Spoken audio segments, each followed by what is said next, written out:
Hello, everyone. I am Mikhail the Stray Cat, and thank you all for joining me in yet another reading. Hello, everyone. I am Mikhail. Oh, good God, not this crap again. Hold on.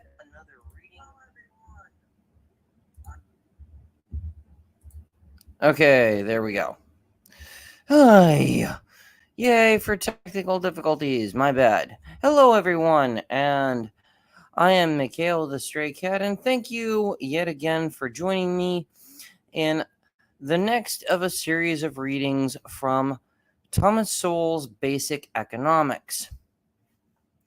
For what it's worth, I do apologize. Technical difficulties are sometimes a thing, and sometimes I'm really, really dumbfounded at how exactly they come about, but oh well. Before I begin this reading, I would like to reiterate, or should I say reread, the final paragraph of chapter 1. Quote, "Most of us hate even to think of having to make such choices. Indeed, as we have already seen, some middle-class Americans are distressed at having to make much milder choices and trade-offs. But life does not ask us what we want. It presents us with options. Economics is one of the ways of trying to make the most of those options." Unquote. I reiterate this simply to emphasize one particular point that I do believe a lot of people seem to lose sight of. Life is not about guarantees. The world is not about guarantees. Government most certainly is not about guarantees. This and so many other things boils down to choices that each and every one of us must make, whether we want to or not. To illustrate this point, when you open your eyes lying in bed first thing in the morning, when your alarm goes off, you make a choice. Do you stay in bed or do you get up? There is a cost benefit analysis involved in that very decision, and plenty others that you make throughout each and every day. There is a risk reward analysis involved in each of these choices. In a nutshell, economics is not the study of, shall we say, guarantees. It's not the study of, hey, if you do this, I guarantee this, and this will happen and it will all be good for you. No, that's not what economics is. It never was. Economics is simply the study of choices regarding time, labor, and resources, and how you choose to allocate them and what you can anticipate from those choices. So, without further ado, let us continue in our reading of Thomas Sowell's Basic Economics. Part 1, Prices and Markets, which brings us to Chapter 2 of the book. The Role of Prices. This starts off with a quote by William, I'm probably going to mispronounce this, William Easterly. Quote, "The wonder of markets is that they reconcile the choices of myriad individuals." Unquote.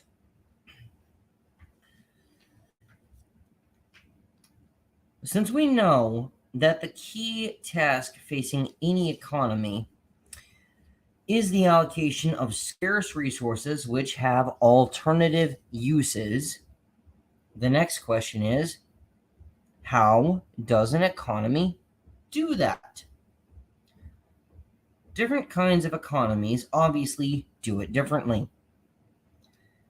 In a feudal economy, the lord of the manor simply told the people under him what to do and where he wanted resources put. Grow less barley and more wheat. Put fertilizer here, more hay there. Drain the swamps. It was much the same story in 20th century communist societies, such as the Soviet Union, which organized a far more complex modern economy in much the same way, with the government issuing orders for a hydroelectric dam to be built on the Volga River. I may have mispronounced that. If I did, I apologize. For so many tons of steel to be produced in Siberia, so much wheat to be grown in the Ukraine. That name again. But I digress. By contrast, in a market economy coordinated by prices, there is no one at the top to issue orders to control or coordinate activities through the economy. How an incredibly complex, high-tech economy can operate without any central direction is baffling to many. The last president of the Soviet Union, Mikhail Gorbachev, is said to have asked British Prime Minister Margaret Thatcher, quote, "How do you see to it that people get food?" unquote. The answer was that she didn't. Prices did that. Moreover, the British people were better fed than people in the Soviet Union, even though the British have not produced enough food to feed themselves in more than a century. Prices bring them food from other countries. Ooh, that's a good one. This gets into trade. Without the role of prices, imagine what a monumental bureaucracy it would take to see to it that the city of London alone is supplied with the tons of food of every variety which it consumes every day. Yet such an army of bureaucrats can be dispensed with, and the people that would be needed in such a bureaucracy can do productive work elsewhere in the economy. Ain't that the truth? Because the simple mechanism of prices does the same job faster, cheaper, and better. The price mechanism. This is also true in China, where the communists still run the government, but by the early 21st century, we're allowing free markets to operate in much of the country's economy. Although China has 1/5 of the total population of the world, it has only 10% of the world's arable land. So feeding its people could continue to be the critical problem that it once was back in the days when recurring famines took millions of lives each in China. Today, prices attract food to China from other countries. Quote, China's food supplement is coming from abroad, from South America, the US, and Australia. This means prosperity for agricultural traders and processors like Archer Daniels Midland. They're moving into China in all of the ways you'd expect in a 100 billion plus national market for processed food that's growing more than 10% annually. It means a windfall for farmers in the American Midwest.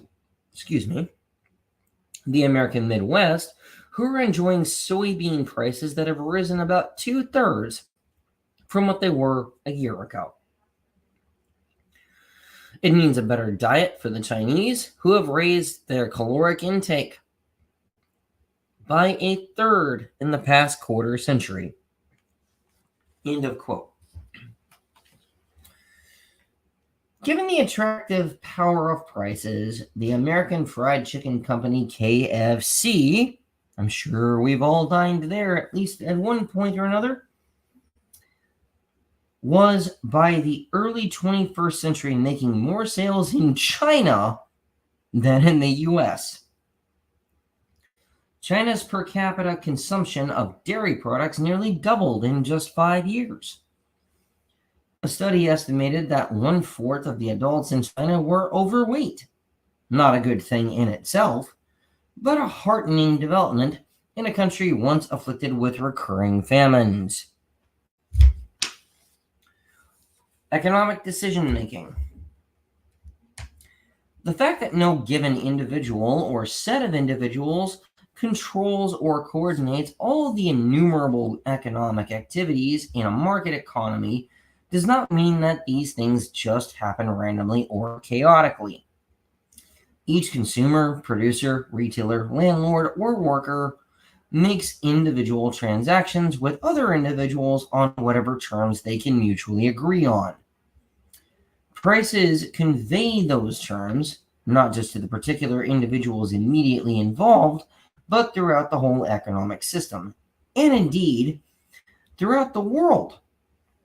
If someone else somewhere else has a better product or a lower price for the same product or service, that fact gets conveyed and acted upon through prices without any elected official or planning commission having to issue orders to consumers or producers. Indeed, faster than any planners could assemble the information on which to base their orders. Kind of why central planning fails, but that is besides the point. If someone in Fiji figures out how to manufacture better shoes at lower costs, it will not be long before you are likely to see those shoes on sale at attractive prices in the United States or in India or anywhere in between.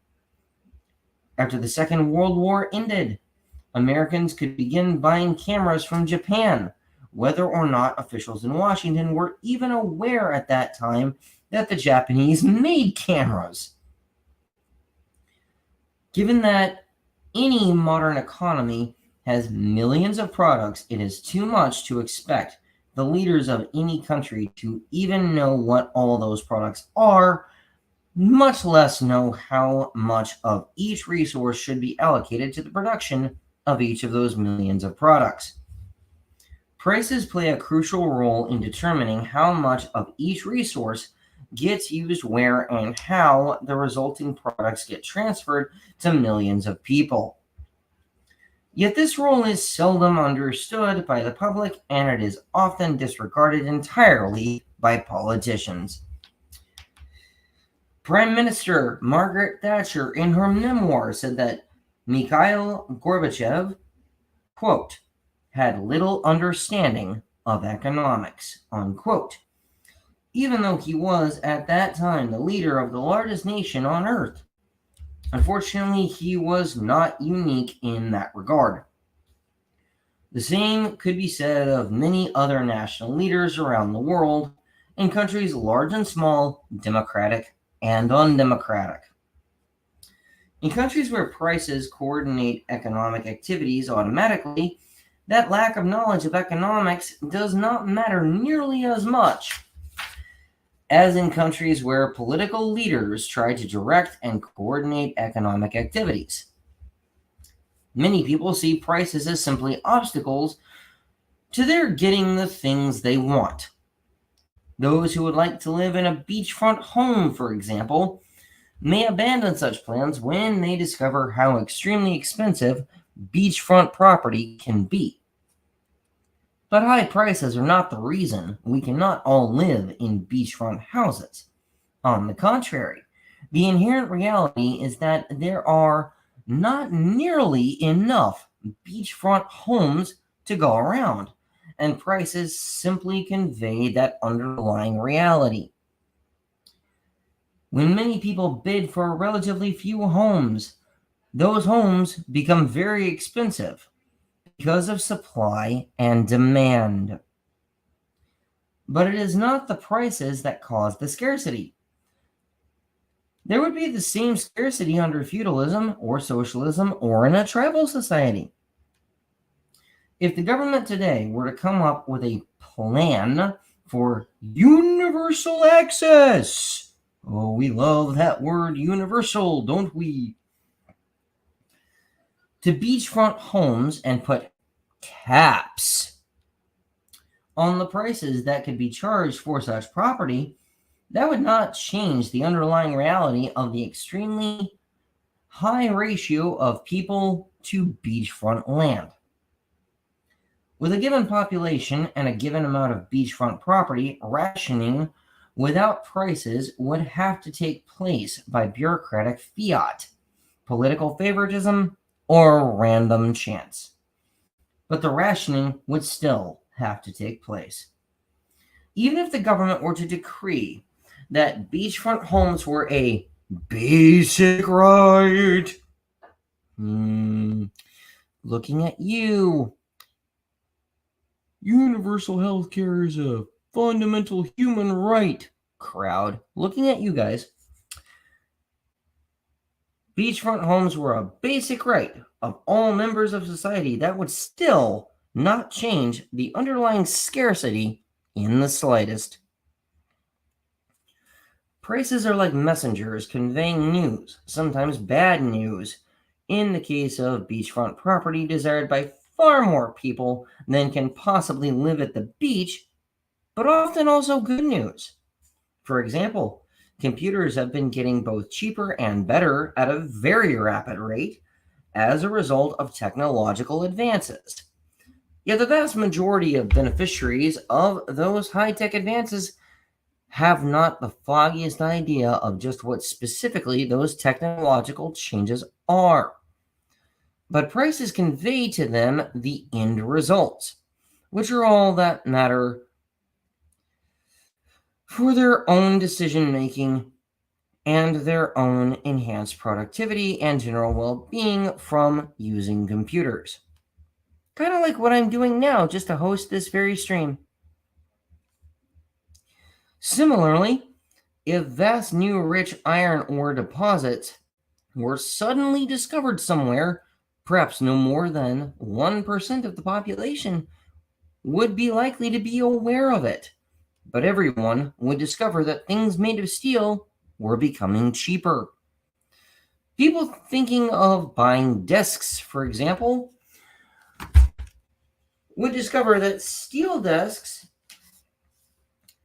had become more of a bargain compared to wooden desks, and some would undoubtedly change their minds as to which kind of desk to purchase because of that. The same would be true when comparing various other products made of steel to competing products made of aluminum, copper, plastic, wood, or other materials.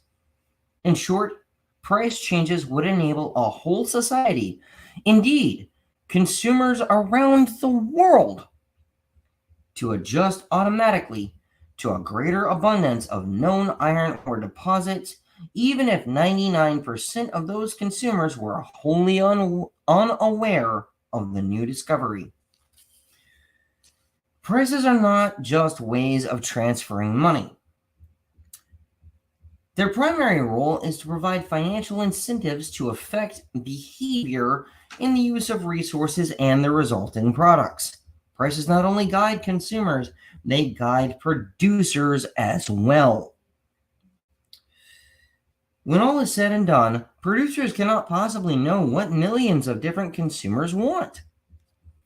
All that automobile manufacturers, for example, know is that when they produce cars with a certain combination of features, they can sell those cars for a price that conveys their production costs, covers their production cost, and leaves them a profit, or benefit, as I would like to call it. But when they manufacture cars with a different combination of features, they don't sell as well. I wonder why. In order to get rid of the unsold cars, the sellers must cut the prices to whatever level is necessary to get them off the dealer's lots, even if that means taking a loss. The alternative would be to take a bigger loss by not selling them at all. Although a free market economic system is sometimes called a profit system, again, I'd prefer the term benefit, but that's just me. It is in reality a profit and loss system. And the losses are equally important for the efficiency of the economy because losses tell producers when to stop doing, what to stop producing, where to stop putting resources, what to stop investing in, and so on. Losses force the producers to stop producing what consumers don't want. Without really knowing why consumers like one set of features rather than another, producers automatically produce more of what earns a profit and less of what is losing money. That amounts to producing what the consumers want and stopping the production of what they don't want. Although the producers are only looking out for themselves, and they are, and their company's bottom line, nevertheless, from the standpoint of the economy as a whole, the society is using its scarce resources more efficiently because decisions are guided by prices.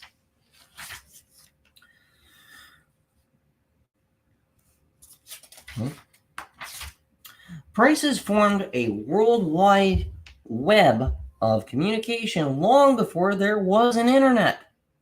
Prices connect you with anyone, anywhere in the world, where markets are allowed to operate freely, so that places with the lowest prices for particular goods can sell those goods around the world. As a result, you can end up wearing shirts made in Malaysia, shoes produced in Italy, and slacks made in Canada while driving a car manufactured in Japan, rolling on tires produced in France. Hint: prices are good. It's a good thing. Price coordinated markets enable people to signal to other people how much they want and how much they are willing to offer for it, while other people signal what they are willing to supply in exchange for what compensation. Prices responding to supply and demand cause natural resources to move from places where they are abundant, such as Australia, to places where they are almost non-existent, such as Japan. The Japanese are willing to pay higher prices than Australians pay for those same resources. These higher prices will cover shipping costs and still leave a larger profit than selling the same resources within Australia, where their abundance makes their prices lower. A discovery of large bauxite deposits in India would reduce the cost of aluminum baseball bats in America.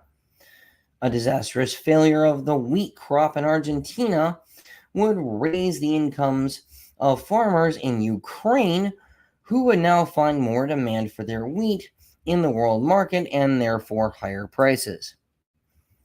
When more of some item is supplied than demanded, competition among sellers trying to get rid of the excess will force the price down, discouraging future production, with the resources used for that item being set free for use in producing something else that is in greater demand.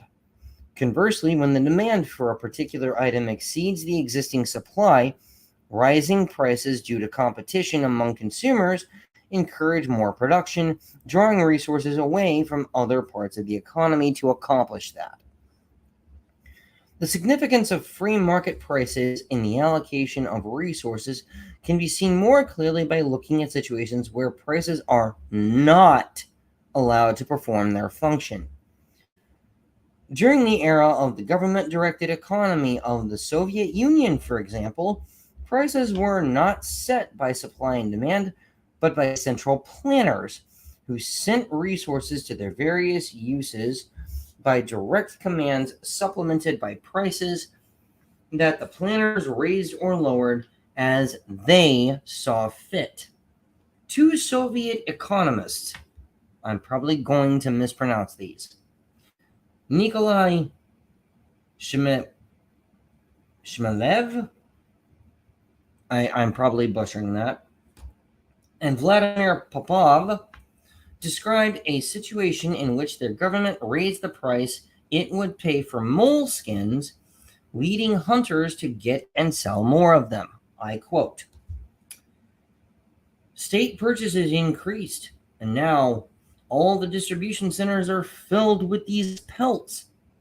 Industry is unable to use them all, and they often rot in warehouses before they can be processed. The Ministry of Light Industry has already requested, again, please forgive me, Goskomston? I cannot pronounce that. Twice to lower purchasing prices, but the, quote, question has not been decided, unquote, yet. And this is not surprising. Its members are too busy to decide. They have no time. Besides setting prices on these pelts, they have to keep track of another 24 million prices." End of quote. However overwhelming it might be for a government agency to try to keep track of 24 million prices, a country with more than 100 million people can far more easily keep track of those prices individually, because no given individual or enterprise has to keep track of more than the relatively few prices that are relevant to their own decision making. The overall coordination of these innumerable isolated decisions takes place through the effect of supply and demand on prices and the effect of prices on the behavior of consumers and producers. Money talks, and people listen. Their reactions are usually faster than central planners could get their reports together. Personally, I would say inevitably, not usually, but that's just me. While telling people what to do might seem to be a more rational or orderly way of coordinating an economy, it has turned out repeatedly to be far less effective in practice. The situation as regards pelts was common for many other goods during the days of the Soviet Union's centrally planned economy, where a chronic problem was a piling up of unsold goods in warehouses at the very time when there were painful shortages of other things that could have been produced with the same resources. In a market economy, the prices of surplus goods would fall automatically by supply and demand, while the prices of goods in short supply would rise automatically for much the same reason.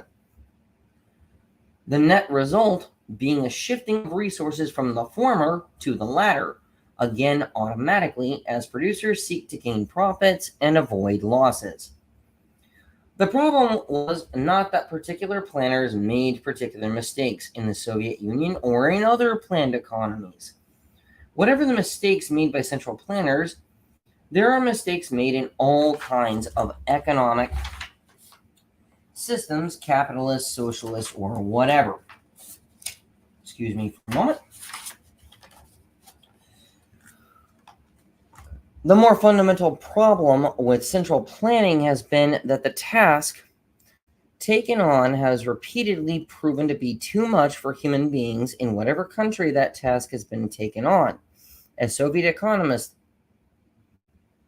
Shmelev and Popov, as I'm going to refer to them because I can't really pronounce that, put it, quote, "No matter how much we wish to organize everything rationally without waste, no matter how passionately we wish to lay all the bricks of the economic structure tightly with no chinks in the mortar, it is not yet within our power," unquote.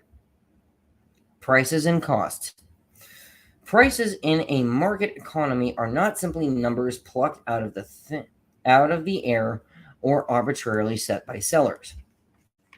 While you may put whatever price you wish on the goods or services you provide, those prices will become economic realities only if others are willing to pay them. and that depends not on whatever prices you have chosen, but on how much consumers want what you offer and on what prices other producers charge for the same goods and services.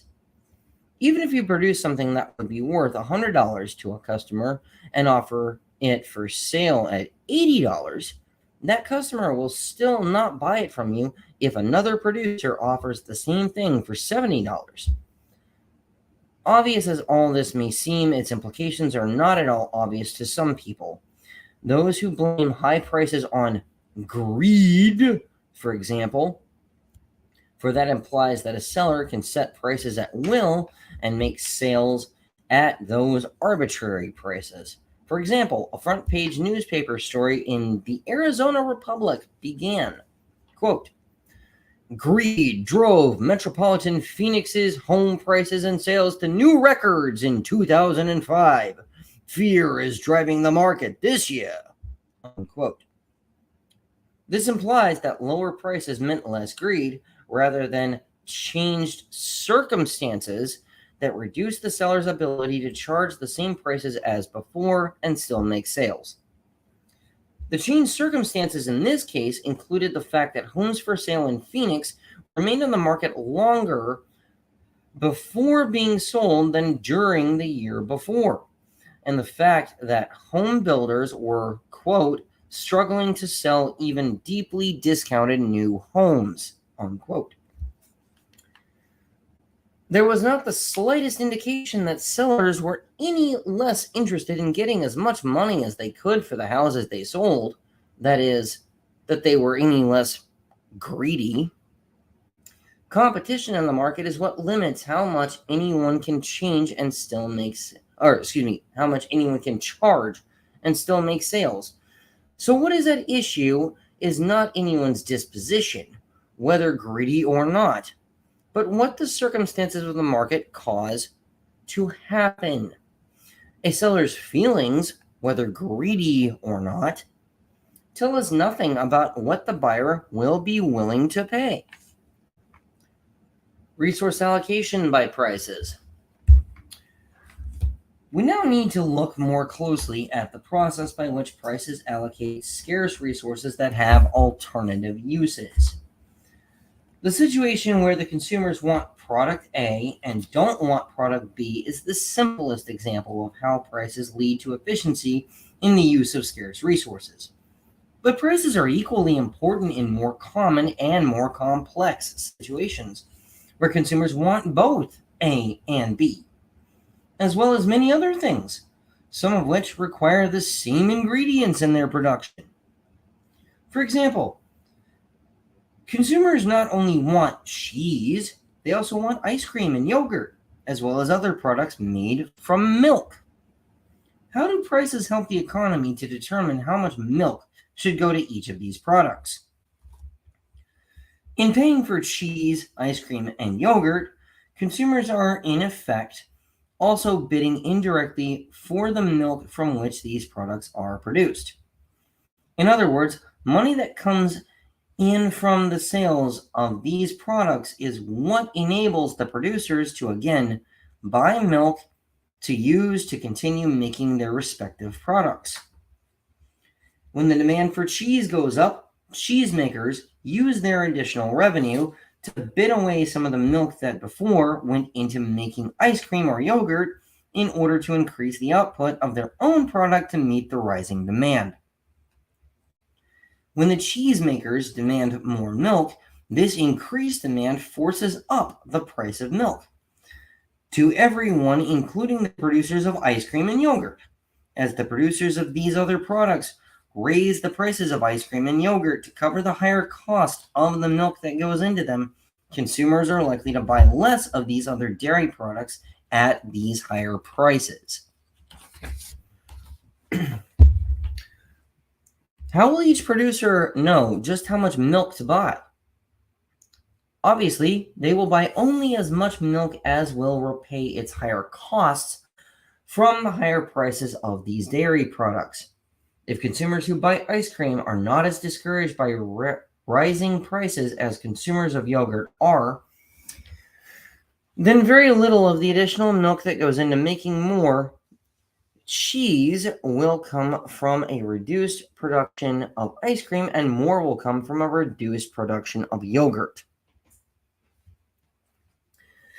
What this all means as a general principle is that the price which one producer is willing to pay for any given ingredient becomes the price that other producers are forced to pay for that same ingredient. And with that, I will stop here and I will pick this up here later, and we will conclude Chapter 2 of Thomas Sowell's Basic Economics. Until then, stay tuned, and above all else, live free or die trying.